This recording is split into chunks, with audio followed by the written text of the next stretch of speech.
আজকে যে মুভি রিভিউটি দিব সেটা হচ্ছে টম ক্রুজের একটি মুভি এজ অফ টুমরো।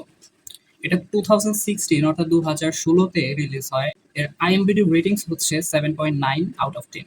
এখন মুভিটা হচ্ছে টম ক্রুজের, আর টম ক্রুজ কি সেটা আমরা সবাই জানি, one of the best, maybe best actor. Tom ক্রুজের এই মুভিটি হচ্ছে মূলত ফিউচার নিয়ে বলা হয়। ফিউচারে যখন আমাদের উপর এলিয়েন অ্যাটাক করে, আমাদের ফিউচারে এলিয়েন অ্যাটাক করার পর মানবজাতি এবং এলিয়েনদের মধ্যে একটা যুদ্ধ শুরু হয়। তো এই যুদ্ধ নিয়েই মূলত এজ অফ টুমরো মুভিটা কি করা হয়েছে। তো এই মুভি মূল যে থিম সেটা হচ্ছে টাইম লুপ। এখন টাইম লুপ কি?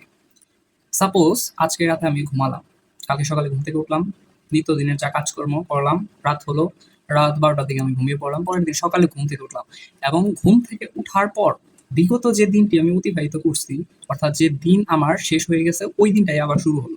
আচ্ছা ঠিক আছে, ধরলাম এটা আমার, সাপোজ আমার ভুল ধারণা। তো সারাদিন যাওয়ার পরে পরবর্তী দিন আবার সেম দিন রিপিট হচ্ছে, অর্থাৎ একটা সার্কেল বা বৃত্তের মধ্যে আমার দিনটি আবর্তিত হচ্ছে। একদিনই আমি সারা জীবন বা আনলিমিটেড সময়ের জন্য বারবার বারবার অতিবাহিত করছি। এটাই হচ্ছে টাইম লুপ। তো টাইম লুপের এই থিওরিটা আমাদের দেখা যায় ডক্টর স্ট্রেঞ্জের ফার্স্ট মুভিতে, যেটাও 2016 রিলিজ হয়। তো ডক্টর স্ট্রেঞ্জে যখন ডরমামুর সাথে ডিল করতে যায় তখন সে টাইম স্টোন দিয়ে একটা সার্কেল বা টাইম লুপ সৃষ্টি করে, অর্থাৎ যদি তাকে মেরে ফেলা হয় সে আবার ফিরে আসে এবং ডরমামুর সাথে ডিল করা ট্রাই করে। তো এটাই হচ্ছে মূলত টাইম লুপ।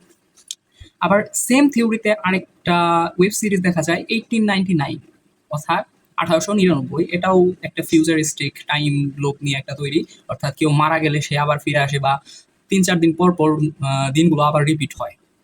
আবার সেম একটা সেম লুপ দেখা যায় লোকি সিজন 2-তে, অর্থাৎ লোকি যখন ক্যাংদা কনকুরারের সাথে, মানে ক্যাংদা কনকুরারকে যখন লোকি মানে ফিমেল লোকি বারবার মেরে ফেলে তখন বারবার এটা রিপিট হয়। অর্থাৎ লোকি যখন টাইমকে কন্ট্রোল করা শিখে তখন সে নিজেও টাইম লুপ সৃষ্টি করতে পারে। তো মুভিটা খুবই সুন্দর একটা মুভি, অর্থাৎ এখানে একজন হেড থাকে এবং তাকে মারার জন্য কিভাবে টম ক্রুজ টাইম লুপের মাধ্যমে কিভাবে সে টাইম লুপে ফেসে যায় এবং কিভাবে সে সেই ভিলেনটিকে অর্থাৎ এলিয়েনটিকে মারে হেড, এবং তার মাধ্যমে যাবতীয় যত এলিয়েন প্রজাতি আছে সবাই মারা যায়। এটাই হচ্ছে মূলত মুভি। কিন্তু মুভিটার মেকিং, অর্থাৎ সে কত সময়ের জন্য লুপে আটকে থাকে সেটা মুভি দেখে আন্দাজ করা পসিবল না, কারণ বারবার বারবার এক জিনিস রিপিট হতে হতে, অর্থাৎ সব থেকে মজার বিষয় ও জানে যে কোন দিক থেকে কি করলে কি হয়ে যাবে।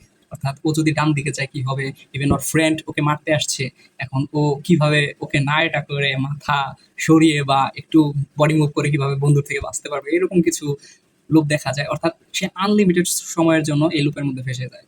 তো মুভিটা খুবই অসাধারণ একটা মুভি। আশা করি যারা দেখেন নাই তারা দেখবেন। Thank you.